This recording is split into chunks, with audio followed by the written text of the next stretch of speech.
welcome back. We're back. A little beat there. I like that. KB, good to see ya. Two fans, one poll. Myself, David Quist, and my lovely host KB out in Arizona. Probably a short podcast today, but not much going on. But just want to throw it to KB quick, see how he's doing, and we'll jump right in. Yeah, kind of the part of the season where we didn't have anything going on. We're still going to be waiting. When spring ball picks up and we kind of look at starters and kind of hear how the practices are going, they'll definitely pick up some of the content. But yeah, right now, just enjoying kind of the time off from college football. Enjoying the NFL game and everything that's coming our way over there. But with that being said, the Senior Bowl took place this weekend, which is what definitely something we're going to talk about. And then on top of that, there's some rumors and allegations about Tennessee that came out in the past week. So Dave and I are going to cover that. But like Dave said, short episode here as we're kind of in the dog days. I feel like after the Super Bowl, all this stuff kind of picks up because then all of football's over, and then we can kind of get into some of the more fun stuff. So Dave, I don't know how much you've read about the allegations, but Tennessee had some pretty Not much. serious allegations levied against them, some multiple level one, multiple level two NCAA violations, and thoughts, opinions. Obviously, this isn't, it's all allegations at this point. There's no proof, there's no concept, there's a whole long process that still needs to go through, but definitely something to talk about. Yeah, absolutely. I think a lot of teams do some stuff here and there. Obviously, it sounds like they have a laundry list of things, and I'm kind of curious what their punishment will be after everything comes out. I'm assuming they'll lose some scholarships. I don't know what else you can really do. Maybe a postseason ban, especially now with the playoff. That might be more devastating. We won't ever see like a death penalty like SMU, but I think the NCAA can do something. I think being swift for once the allegations hit would be good. But we all know how the NCAA acts. They're slowpokes. They take their time. I don't know if that's them being thorough or them just being the NCAA. But interesting to see how it plays out. I know Nico, their quarterback, I'm the Wava, I think is how you say the last name. He looked pretty good in the bowl game. So curious to see what happens with that offense and high pool. And we all know Tennessee's pretty. They're pretty big fan base. They're very vocal, and they can be a little toxic from here and there. So I'm kind of curious how it all plays out. Yeah, the NCAA has a ton of investigations open right now. I mean, obviously the Michigan, they still have those investigations. Obviously, the other penalty that was going to be levied specifically against Harbaugh, probably nothing coming from that one because he was given it. They argued, remanded, and then Michigan self-imposed the 3 game.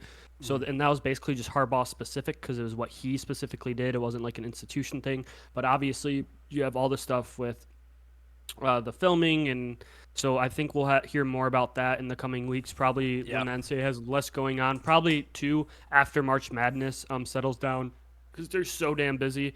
But I was just thinking. So it sounds like what's being alleged is that Nico basically got paid by a third party aggregate booster club Like a to collect. attend They're always called Tennessee. collectives. Yeah. It's collectives. It literally back in the day, boosters would pay people. Michigan had boosters pay people. The Yeah, Fab Five everybody and all did. that stuff. Pony Express. Every Pony Express. Obviously, boosters are a huge impact, and this is basically just the boosters form a collective of people, and they pool their money and give themselves a name so they can kind of bypass the NCAA rules, right? Because it's supposed Yeah. to be name, image, and likeness, and That's just they're hey. not doing It's that. just They're not paying signing deals people. with They're just companies. they're They're just not doing ads. dishing out money. Yeah, they're dishing out money. But the problem is that it sounds like Nico was getting paid while he was still in high school, Mm. which was completely legal to do in the state of California where Nico lived. However, because the foundation and he was attending Tennessee, sounds like that may have crossed an NCAA boundary. Mm. And this was one of the concerns that we talked about. Not that the rules weren't very clear because it's very clearly you can't play someone to attend your university with intentions of paying them to play, right? It's against the rules.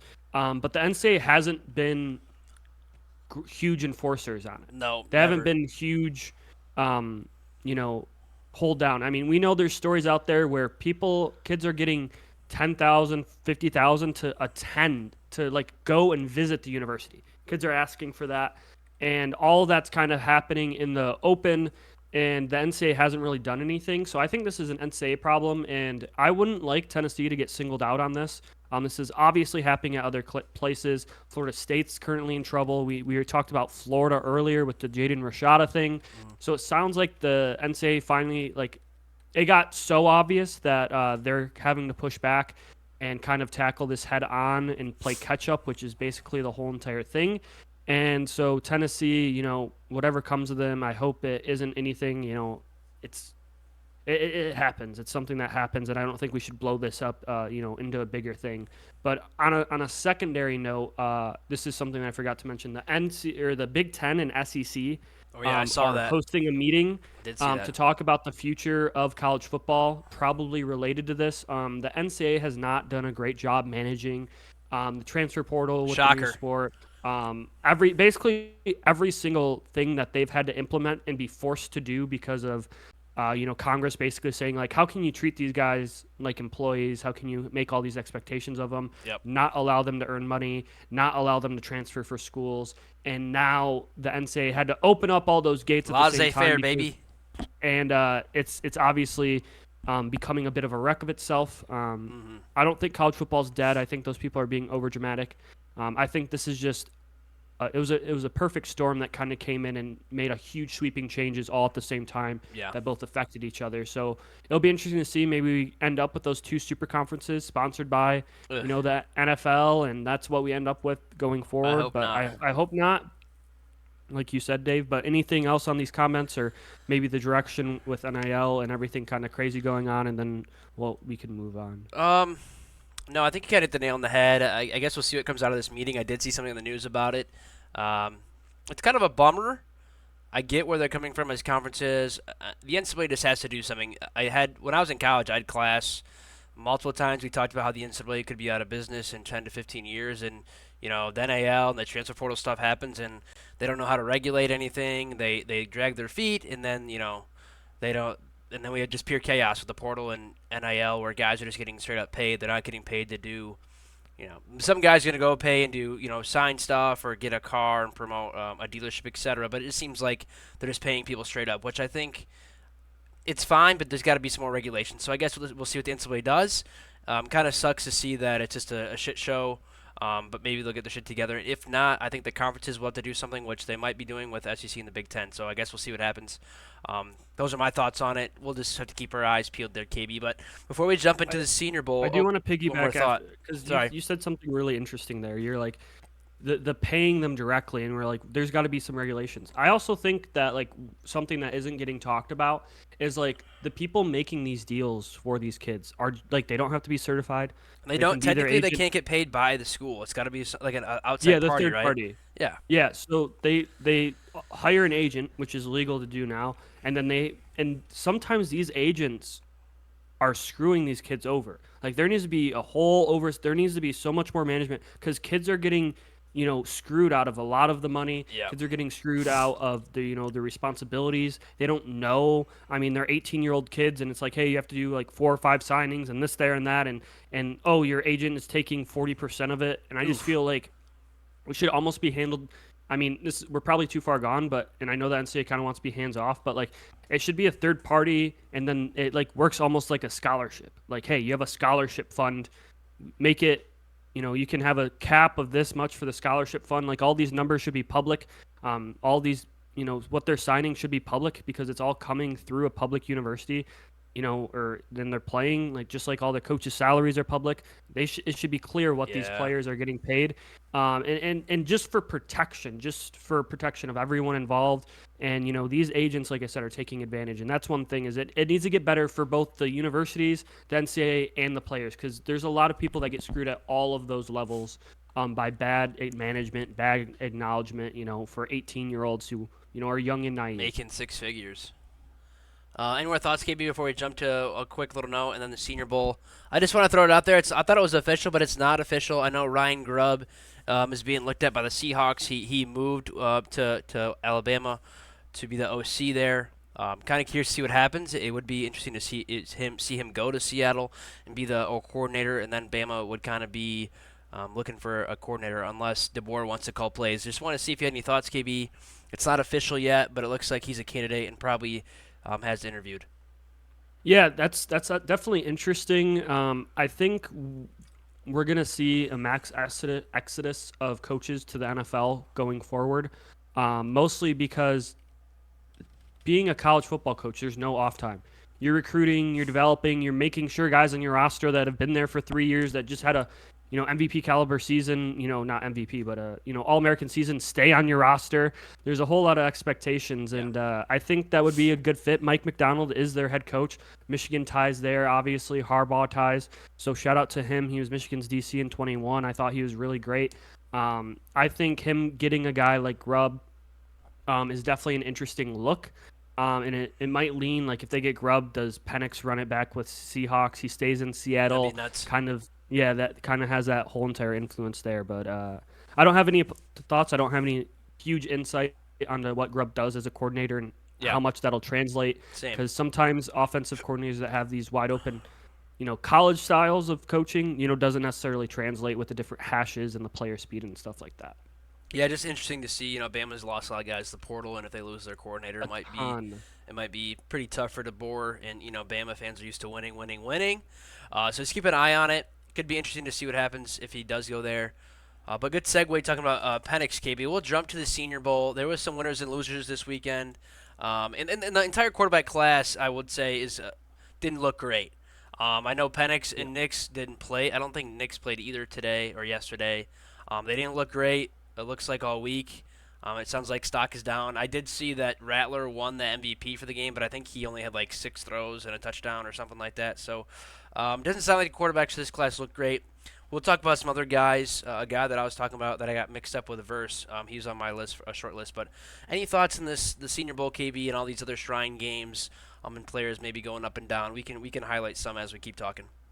Yeah, I think what these bowl games do, Shrine Bowl, Senior Bowl, I think it finally gives people kind of a reality aspect because I think quarterback is one of the hardest positions to kind of manage there, but the best players like Justin Herbert killed it. Like a lot of guys that have Jaden Reed. came through and have had huge impact have been like underrated players that made a draft. I think that when you look at Penix, he ended up deciding not to play. Bo Nix decided not to play, like you said. I think both those guys were a little inconsistent, Mm-hmm. and they're running concepts that, for both of them, that are not made to translate to the NFL. Now, can they both True. translate to the NFL? Yes.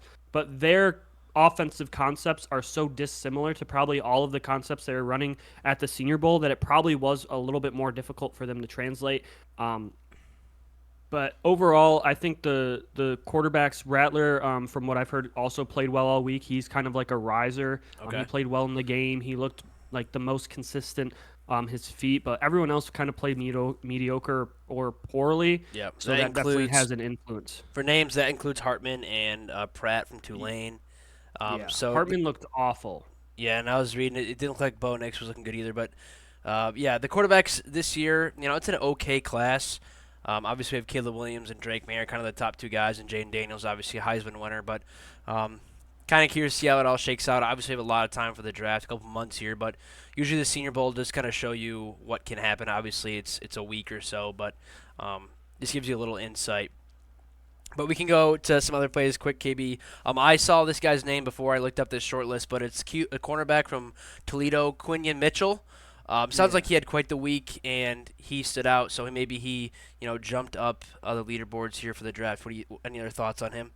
Yeah, no, he looked really good all week. I saw a ton of clips that were flying around.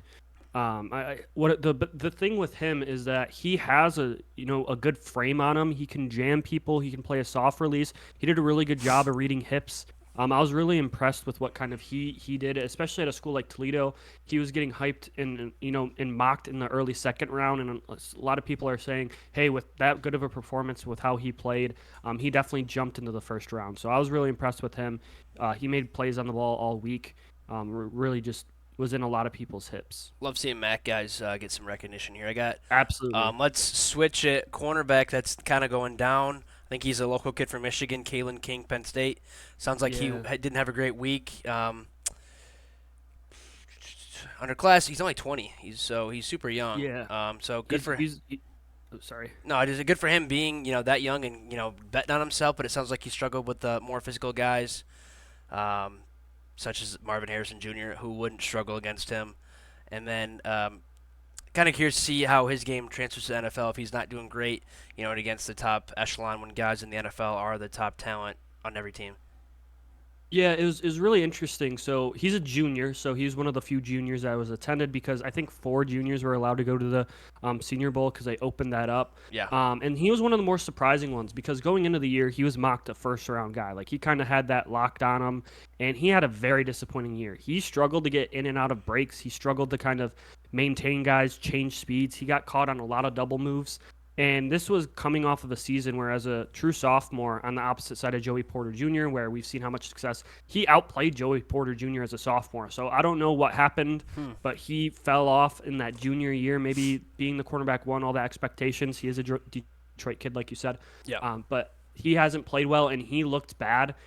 He could have tanked his draft stock to being a third rounder. Because here's the thing: if you're a cornerback, and you have to take that and what he does at his combine. If he runs a slow combine time, because he looked slow, he got burnt a lot. Depending on how his three cone drill and 40 time are, he could fall down draft boards because you have to be quick. You can learn a lot of technique when you're in the NFL. But you need the ability to run in the 4.3s Yes. to keep up with those guys because those guys are so skilled. And there's some outliers, but cornerback is by far the hardest position in the NFL, and it's difficult if you don't look like a top athlete. And he didn't look like a top athlete this week. Yeah, I agree. Kind of curious to see where he falls in a couple months here. But this was one that I got. I'm kind of excited about this one because I got him mixed up with Verse, who's the DN for Florida State. But my guy Brendan Fiskey, Risky?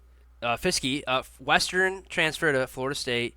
Yep. Yeah, I will say throughout the year, I remember watching some games here and there. He always kind of popped. He's an interior white boy with a little bit of. He just was always in a lot of plays, and it sounds like he had a hell of a week. Sounds like some guys are hurt and banged up, and Sweat's the big guy from Texas, and it sounds like Fiskey kind of showed his worth, was a good teammate during the week, and I think he really showed NFL teams what he's made of, and probably put himself in a better spot for the draft in a couple months. Yeah, I was really impressed with him. He had a lot of different moves, and definitely, I think he was just more of a shock. Because he got overshadowed on that defense with Verse, Yeah. because he was a transfer in, he didn't play at the Power 5 level, obviously, until his senior year. And then for him to go out there, the best seniors in the country, and really show his worth, it was awesome and impressive. So shout out to him. One guy I want to talk about, Dave, before you move on, Joe Milton. I have to bring this up. He's Because so going into good. the week, He's so good. going into the week, man, people are like, look at his arm talent. No, he doesn't have good arm talent. He can throw the ball far. That's his talent. And no offense to him, because I'm sure You see he's the a hard mountains? worker. You see the Yeah, mountains? he can throw the football a quarter mile, but I mean, he looked so bad. He was one of the starters, or maybe not the starter. I think he came in after Rattler, but he couldn't throw the football. There were some throws like, what are you doing? He threw a bad pick. He missed a lot of guys. He still is bad in the pocket. Like, I just haven't seen any growth from him. So I mean, he might have like fallen all the way down to like undrafted to like late sixth round quarterback because like he looked awful, playing out of a more pro system. He didn't get through his progressions, and I just hope no one falls in love with him if he has a really good combine. Because I What if he sure, figures it out, KB? Best story ever, huh? Highly yeah. doubt it. If he figures it out, that's the thing. He hasn't figured it out for the last 4 years, or give or take. So Yeah, he's uh, been in college for 6 years, and he still hasn't gotten over the hump. we'll keep on this. I'll keep on naming guys. These are gonna be stock down. I jumped into a different article, and I did see this other name, and this is a guy that we highlighted a couple times during this season, KB, and so was the next guy. A couple guys that we kind of like. A couple guys that had good stories all season, and it looks like they both had bad weeks. One, Tez Walker. Sounds like he just wasn't catching that well. Maybe it didn't have good routes. So this one hurts to see. Anything you want to talk about Tez Walker? Obviously, the NCAA kind of fucked him, and he got to play and had a couple big games, which I think game film is really good. Obviously, the Senior Bowl and the Combine just piles on top of that, but obviously not a good week for him. Yeah, he was extremely limited. He won a lot, but he lost big a lot. So it was like he had some really nice plays. He had some really big highs, but at times it didn't look good. He had like three or four drops. Like he didn't get a single contested catch in the Senior Bowl actual game. Just inconsistent all week. And that's one of the guys that we pulled for all season. Um, I hope it didn't hurt his draft stock too bad. I hope he still has a great one. But yeah, I was not impressed with how he looked against some top end corners this week. He's fast and he's tall, but that's kind of all he was all week. instead of like breaking out routes, snapping stuff off. Yeah. So wasn't very impressed. Yeah, another name that I was reading his stats here. I didn't really watch the game, but Cody Schrader, CBS says his stock is down. He had 5 catches for 54 yards, but he only had 7 carries for 12. So I wasn't able to find any room or make his own lanes here. I think Schrader's a great story. I think he's a decent running back. You know, walk on. He transferred and he has a great season for Mizzou. So I'm kind of curious to see how that translates to later on for the draft. Any thoughts on him, KB? I think maybe a little too hard with the stock down. Maybe he didn't do enough to help or hurt him, but I don't think that just shows that he can catch the ball and have some plays here or there.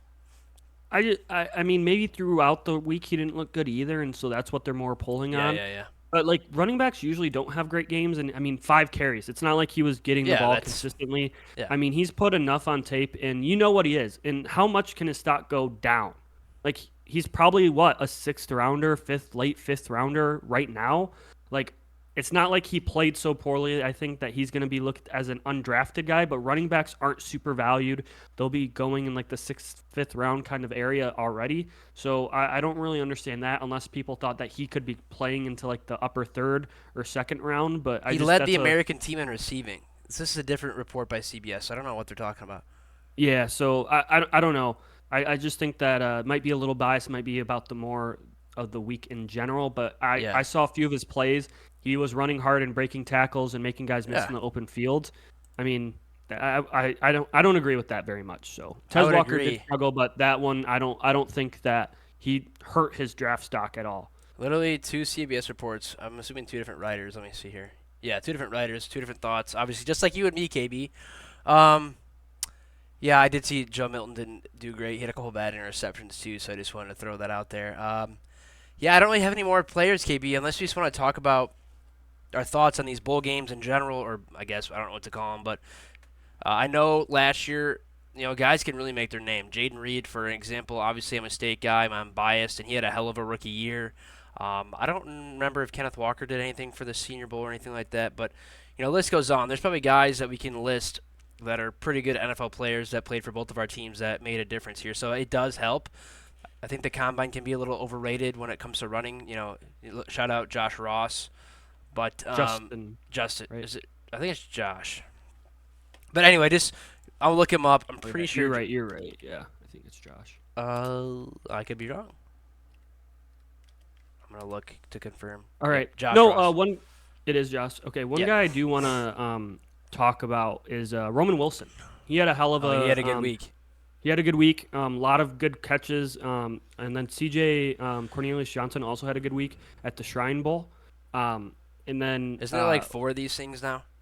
yeah, I know there's two for sure. The Shrine Bowl and Senior Bowl is like the biggest one because there's like Reese's. a lot of NFL guys there and it's really sponsored. The Shrine Bowl is another Thought I pretty good saw one. another one because the quarterback for UCF was playing. I don't remember the name of it. It looked like it was some Yeah. kind of Polynesian, Hawaiian type thing, but they're playing in Florida. So, yeah, because I saw Plumlee making some throws and some plays. So there's probably 3 or 4 of these Yeah. games right now. Yeah, so those are the two guys. Those are Michigan guys that really showed out and played really well. I think for No state Roman guys. Wilson, No state guys were in the yeah, Senior Bowl. I think for Roman Wilson, the big thing was is he finally got to run routes. Like, no offense to Michigan. I mean, obviously, they don't pass a lot, but even their concepts, like he's getting open in separation, and I'm like, he's never ran that route at Michigan. Like, maybe one time, and Is that's he a big 6 thing. foot?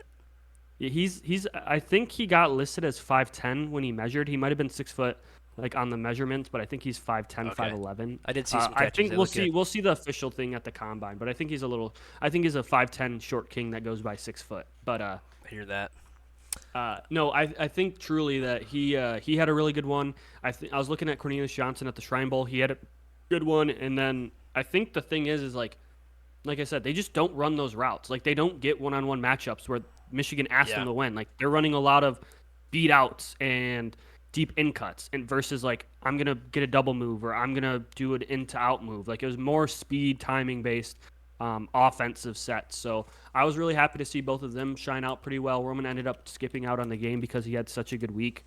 Smart. He made some tremendous catches, but overall, I think there's going to be, you can't overtake from it because it's just one week, and sometimes you have really good weeks. but it is a good indication that when you're going up against some really good guys that you're doing your job there. So Yeah. outside of that, I don't have anything else to kind of talk about. I mean, Jalen Harrell was at the Senior Bowl. He really didn't do much. AJ Barner was kind of just the blocking tight end, which will probably hurt his stock. But he was Mhm. great at it. Like he was good. Like if you thought that, oh, I think he's more than a blocking tight end, he didn't really show that this week, which could hurt. But he's still a great blocking tight end and showed that at the Senior Bowl. Yeah, I think these can help and hurt you, and obviously you can your pro day and the combine if you're invited will help or hurt you. Obviously, those are more just like blanket or broad stroking metrics when it comes to those, and you can see you're not wearing pads, and a lot can change when you're playing the game. But I think all these things combined plus your game tape can help you go up or down. So I get it, I like it. It adds more speculation, and it can show. I always come back to Jaden Reed because I think he showed up. He showed up last year in the Senior Bowl, and then he had a good year with the Packers. Um, I was just gonna ask about the second NAL signing day. I know it's not really a big deal because everybody kind of signs it early now, but looks like it could be this week, later this week, KB. I think it's the 7th. Um, any news from Michigan? I haven't really heard much from State. There might be one guy on our list that hasn't signed yet. Not sure what's going to happen with him. But just want to throw that to you quick because I think it's sometime this week. Yeah, I think everyone that Michigan originally had commitments from signed on early signing day. Gatlin Blair was a Idaho kid that was projected to go to Michigan, and then after Harbaugh left, and he just committed to Oregon. So I think he'll sign in that late day, but he's part of the Church of the Latter Day Saints, so I think he's going on Ooh, like a mission trip they for do a two mission years. trip. Yep. Yeah, so he will not like be on campus next year. So I don't know how that works out or if he's going against that, but it was kind of always like a commitment, and then 2 years down the line, like that's when you'll finally get him. Okay. So it'll be interesting to see how that all kind of works. But other than that, there shouldn't be any drama. I'm sure this could be like a good time for Alabama to add some recruits with how many people they lost. Maybe if there's still some recruits floating out there, but not much on my radar. Yeah, I'm looking at Spartan Mag, which I got a paywall, but it looks like we're on Michigan State trending for a couple D tackles. So could be good for depth. Obviously, they'll be freshmen. They won't be, maybe they're bigger guys, but we'll have to see if State gets any more guys. I'll keep my eyes pinned. It's on the 7th, so what, Wednesday? Obviously, with the early signing day, most guys get out of the way and enroll early or, finish out their senior year in high school and go from there. So just want to bring that up quick, KB. And I was going to see when the combine was this year, February 29th. So a leap year and the combine starts that day. That's a miracle to say the least. But we'll keep our eyes peeled for that. Might be a little slow here in the upcoming weeks. Obviously, we're in that little lull period with the Super Bowl being next week. So maybe KB and I will just record. Maybe we'll take another week off or something. I was up north in Michigan for some cool work stuff. Really cool to see some my own athletes in my job competing. So that was really cool. I guess got to shout them out. But I don't really have much else. KB Senior Bowl, Super Bowl is next week. Draft is in a couple months, and the combine is at the end of the month. So a lot of kind of NFL college talk and the tweener time before we hit spring ball, and then another lull period in the summertime when we're kind of itching for some football. Yeah, spring ball usually starts in the next few weeks, following the Super Bowl, so we'll be able to talk about that. Maybe we'll go with our Maybe I got to go to the previews. showcase Yeah, to and get an idea. maybe that's it. Yeah, that could be a good fun thing to do. But I know maybe we could do some roster building. Like, hey, what do we have down the pipeline? What are we expecting? We both have new coaching staffs, obviously, with Harbaugh gone. My Michigan's is a little different, Yeah. because theirs is a lot of guys got hired from within. Like Kirk Campbell, the former quarterback coach, did become OC this week. Okay, I was gonna ask We're you. still waiting on DC. So I did forget about that, but Anybody it's get hired outside of Michigan? like, did Like, anyone on did the they bring staff leave? anybody in that wasn't like on the staff already that might have Not yet. I not yet? think Okay. so. They'll have a I think they have like two or three openings that they can still fill. But Okay. um, overall, yeah, it'll be interesting to see kind of what we do in the next week. Dave and I will be in communication. Maybe, like you said, take a Sunday off because it's Super Bowl Sunday. Mhm. Maybe we'll record, sometime the next Sunday. But if you guys have any ideas or anything fun that you specifically want us to do, any ideas that you'd like to see us kind of put together, maybe an all-time greats Michigan list, all-time great MSU list when Oof. they play. I like Um, that. and we talk about that. But we can do some fun things. Feel free to send it on Twitter or wherever you or X or KB, wherever I else you like want to that. I send it. already have some ideas for all-time great state team. I don't know how we would do that matchup. Run it through some kind of We system. just basically talk like quarterback, who's the winner, Yeah, we could do that. We could probably halfback, who's the punch winner, some more numbers and winners. throw it into a system somewhere. There's got to be a way to build the Yeah, teams. There's got to be some but kind of weird thing out there. I like that idea. I'm just thinking about some guys for state. Shout out Chuck, rest in peace. Uh, yeah. but I like that, KB. We'll have to brainstorm a little bit. But as always, guys, we appreciate you. We're looking forward to Super Bowl is next week. Bummer for the Lions, but that's a story for another time. I think great year, all things considered. So one pride, got to say that. Looking forward to the game. Looking forward to all the speculation for the draft and all that bullshit, and we'll see what comes out in the news with Tennessee and Michigan and other teams as time goes on. But for me, appreciate you, appreciate KB. Thanks for listening. As always, go green. And go blue. Have a good night, everybody.